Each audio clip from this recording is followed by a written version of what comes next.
ஆதித்யாய சோமாய மங்களாய புதாய குரு சுக்கிரச்சனி பேச ராகவே கேதுவே நமோ நமः. ஸ்பிரிச்சுவல் ஜோதிடம் டிவி அன்பர்களுக்கு அநேக நமஸ்காரங்கள். நான் உங்கள் நண்பன் doctor KR. Ramesh, Prajapati financial astrologer. வணக்கம் நேயர்களே.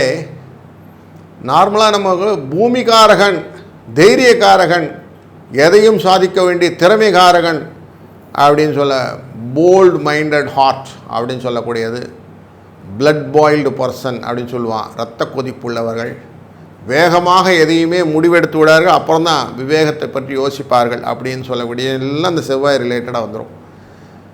முதல்ல வேலை, அதுக்கப்புறம் தான் வெட்டிட்டு பேசு அப்படின்னு சொல்லுவான்ல, பேசிட்டு வெட்டுறதில்ல, வெட்டிட்டு பேசு அப்படின்வான். அந்த மாதிரி நீங்கள் எதையுமே செஞ்ச பிறகு தான் யோசிக்கக்கூடிய ஒரு சினரியோ இருக்குதுன்னா அந்த செவ்வாயோடைய தாக்கம். அந்த செவ்வாய் வக்கரகதியிலிருந்து நான் எப்படி வந்திருக்கோன்னா அதுதான் நம்ம பார்த்துக்கிட்டு இருந்தோம். சோஃபா சோ குட் இது நாள் வரைக்கும். இந்த திருக்கணித பிரகாரம் 25 திருக்கணித பிரகாரமே வக்கரகதி நிவர்த்தி ஆகிடும். வாக்கிய பிரகாரம் பிப்ரவரி 28 நிவர்த்தி ஆகும். அந்த நிவர்த்தி ஆன உடனே யாருக்கெல்லாம் ஃபஸ்ட்டு பெனிஃபிட் அப்படின்னு போய் பார்க்கலாம். எனக்கு இந்த பெஸ்ட் பெனிஃபிட், ஃபஸ்ட்டு ப்ரிஃபரன்ஸ் அப்படின்னு சொல்லி பார்க்கும்போது, மேஷராசிக்கு உங்கள் ராசிநாதனே அவர் தான். விருச்சிக ராசிக்கும் அவர் தான். இருந்தாலும் மேஷராசி ரொம்ப ஸ்பெஷல். ஏன்னா அஸ்வினி நட்சத்திரம், பரணி நட்சத்திரம், கார்த்திகை நட்சத்திரம் என்ற 3 நட்சத்திரத்தையும் ஒருங்கே அமைந்தவர்கள் நீங்கள். அந்த அஸ்வினி நட்சத்திரம் எப்பவுமே கிரியேட்டிவ் ஐடியாஸ் உண்டு. பரணி நட்சத்திரம் சுக்கிரன் நட்சத்திரம், அதுவும் ரொம்ப நளினமான நட்சத்திரம். கார்த்திகை முதன்மை நட்சத்திரம். இந்த 3 பேரும் ஒன்றா தான். கிரியேட்டிவ், நளினம் அண்ட் முதன்மை ஒன்றா இருந்ததுன்னா இவங்க எப்போயும் பெஸ்ட் ஆஃப் நிற்கணும் அப்படின்னு இருக்கும். அதனால் உலக பணக்காரர் லிஸ்ட்டில் பார்த்தோன்னா மேஷராசிக்காரர்களும் 1வது லிஸ்ட்டில் இருப்பாங்க நார்மலாகவே.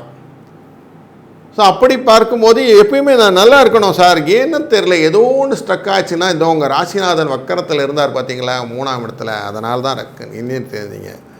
இப்போது அவர் வக்கர நிவர்த்தி ஆகிட்டார் அப்படின்னா என்ன ஆகும்னா ஃபன் ஃப்ளோ வர ஆரம்பிச்சிடும். எங்கெல்லாம் ஸ்ட்ரக் ஆச்சோ போனோம் அதெல்லாம் வர ஆரம்பிச்சிடும். முயற்சி திருவினையாக்கி உங்களுக்கு வரக்கூடிய பணங்கள் ஃப்ளோவில் வர ஆரம்பிச்சிடும். அது செல்வத்துள் செல்வம், செவிச்செல்வம் அச்செல்வம், செல்வத்துள் எல்லாம் தலைன்னு சொல்லுவாங்க. அது வந்து நம்ம கேட்டது எல்லாத்தையும் நம்ம அப்படி ரிப்ளிண்ட் பண்ணி பணமாக மாற்றணும்னு யோசிச்சிங்கல்ல, இன்றைக்கி அதை செய்ய முடியலேன்னு தவிச்சிங்கல்ல, அதெல்லாம் கொண்டு வந்து சேர்க்கணும் இல்லையா. இதுக்கு ஒரு வாய்ப்பு கொடுக்கக்கூடிய விஷயந்தான் வள்ளுவர் முதலே சொல்லிட்டு போயிட்டார். நீங்கள் முதல்ல என்ன கேட்டிங்களோ அதுக்கேற்ற மாதிரி நீங்கள் பிடிச்சி வாங்கிடுங்கன்றதான். முயற்சி ஸ்தானத்தில் இருக்கக்கூடிய இந்த செவ்வாயானவர் புத்திசாலித்தனமான இருக்கக்கூடிய மிதுனத்தில் அமர்ந்திருந்தனால, வக்ரகதியில் அமர்ந்திருந்தனால கொஞ்சம் தடுமாற்றத்தில் இருந்தீங்க. தனம் கொஞ்சம் தடுமாற்றத்தில் இருந்தது. இப்போ அந்த தனத்தினுடைய ஃப்ளோ வர ஆரம்பிச்சிடும். இப்போ தனம் ஃப்ளோ வந்துருச்சுன்னா எப்படி இருக்கும்? வா நான் இப்போ நல்லா சம்பாதிச்சிட்டேன் அப்படின்னு சொல்லி தைரியத்தோடு அடுத்த செயலை வாட்டான்னு சொல்லிங்க.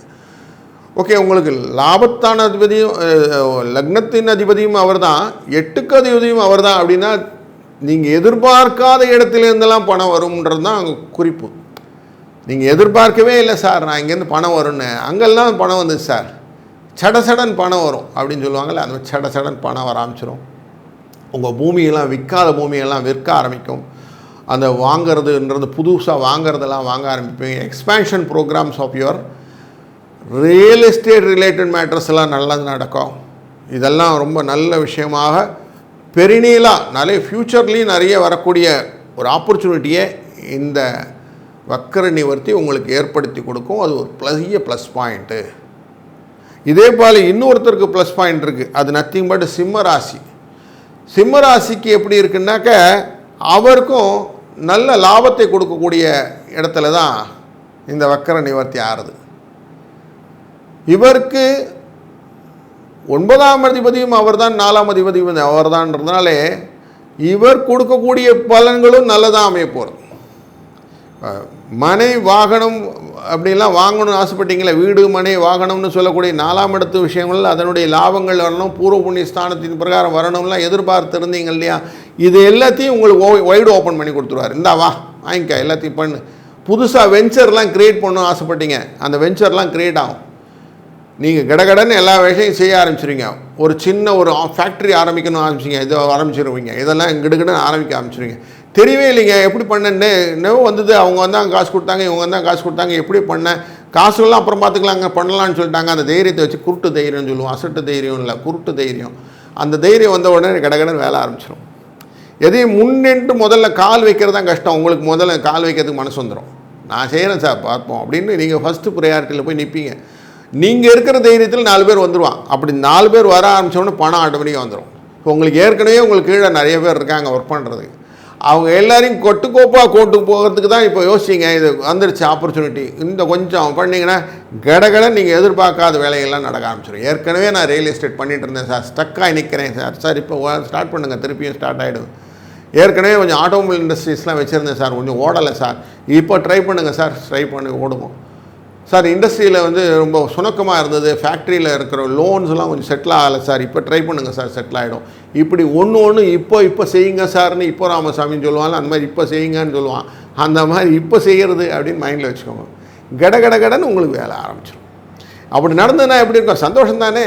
Will be happily warmly welcome that இல்லைங்களா. அதனால் செவ்வாய் தைரிய ஸ்தானத்தின் அதிபதினால் தைரியம் முன்னாடி வந்து நிற்கும், உங்களுக்கு தனம் வர ஆரம்பிச்சிடுங்கிற ப்ளஸ் பாயிண்ட் இந்த பீரியடில் இருக்குன்றதை மனசில் வச்சுக்குவோம். அடுத்தது மகர ராசிக்காரர்கள். இவர்களுக்கு நிறைய ப்ளஸ்ஸஸ் இந்த வருஷம் இருக்குது. அதில் 1 ப்ளஸ் தான் இந்த செவ்வாய் வக்கர நிவர்த்தி. 6ஆம் இடம் அப்படிங்கிறது இவருக்கு ரொம்ப மறைவு ஸ்தானம் அப்படிங்கிறதும், செவ்வாய் பாதகாதிபதி அப்படிங்கிறதும் மனசில் வச்சுக்கணும். 11க்கு லாபஸ்தானாதிபதியாக இருந்தாலும் 4-11க்குரியவன், 11க்குரியவன் அப்படிங்கிறது பாதகத்தை ஏற்படுத்தக்கூடியவன். இவன் மறைந்து விடுவது ரொம்ப நல்லது. எப்போவும் கெட்டவன் கெட்டினேன் ராஜயோகம்னு சொல்லுவான். இவனுக்கு எவன் மறைகிறான்னு, கெட்டவன் மறைஞ்சிட்டா ரொம்ப சந்தோஷம். அப்படிப்பட்டவன் வக்கரத்தில் இருந்தபோது இந்த மனிதனுடைய தொழில் இவனுக்கு ரிஃபரன்ஸ் பண்ணிடுச்சு. தைரியத்தை கொஞ்சம் அதைரியப்படுத்திடுச்சு. எந்த காரியத்தை செய்யலான்னு முன்னே வைப்பாங்க, இருக்கட்டுங்க 2 நாள் கழித்து செய்யலாமே, ஒரு டிலே அதுதான் இவங்களுடைய ப்ரொலாங்கிங் இஷ்யூஸாக இருந்துகிட்ருக்குது. அன்னன்னைக்கு செய்கிறதுன்னு ஈஓடின்னு சொல்லுவான், எண்ட் ஆஃப் த டே ரெசல்யூஷன்ஸ்னு. அது இன்றைக்கி வேண்டாம், நாளையிலேருந்து இன்றைக்கி முடிச்சுட்றேன்னு ஒரு கமா போட்டுகிட்டே போயிட்டு இருந்தீங்க. இந்த கமா நின்று போச்சு, இனிமேல் ஃபுல் ஸ்டாப், வேலை நடக்க போகுது அப்படிங்கிறத மனசில் எடுத்துக்கிடுங்க. நீங்கள் செய்யக்கூடிய காரியங்கள் தைரியமாக, அதாவது எப்படின்னா, நீங்கள் அழகாக ப்ரோக்ராம் பண்ணிவிடுவீங்க. அதை ப்ரெசென்ட் பண்ண அந்த கமெண்ட் பட்டன் மட்டும் அழுத்தாமல் வச்சுருந்தீங்க. இன்றைக்கி அந்த கமெண்ட் பட்டன் அழுத்த போகிறீங்க. இப்படி அழுத்தின உடனே என்னாகும், ஆட்டோமேட்டிக்காக ப்ரோக்ராம் ரன் ஆகும். எரர் இருந்தால் கேட்டும், இல்லைன்னா ரன் ஆகி உங்களுக்கு எக்ஸிக்யூஷன் ஆகிடும். இதுதான் உங்களுக்கு சினரியோ. இது தைரியமாக yes whatever it comes I am going to face it அப்படின்னு அழுத்துங்க. வர்றதெல்லாம் நல்லதாக தான் வரப்போகுது. எப்படி வரும்னா, பண வரவு நீங்கள் யோசிக்கிற மாதிரிலாம் இல்லை. ஒரு 6 மடை திறந்தால் எப்படி வருமோ அப்படி வரும்.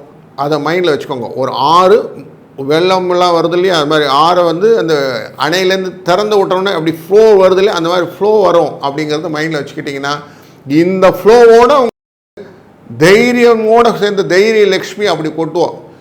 ஏற்கனவே லக்ஷ்மி கடாட்சத்தை கொடுக்க ரெடியாக இருக்கக்கூடிய சுவாமி இப்போ தைரியத்தை விரிவுபடுத்தி, நான் முன்னேற்றுதேன் வாங்க பின்னாடி எல்லோரும் வாங்கன்னு கூட்டிகிட்டு போவோம். அப்போது யாரிடம் பணம் இருக்கும் அப்படின்னு ஒரு கேள்வி வருது புராண காலத்தில். யாரிடம் தைரியம் இருக்கிறதோ அவரிடம் பணம் வரும்னு சொல்கிறது சுவாமி.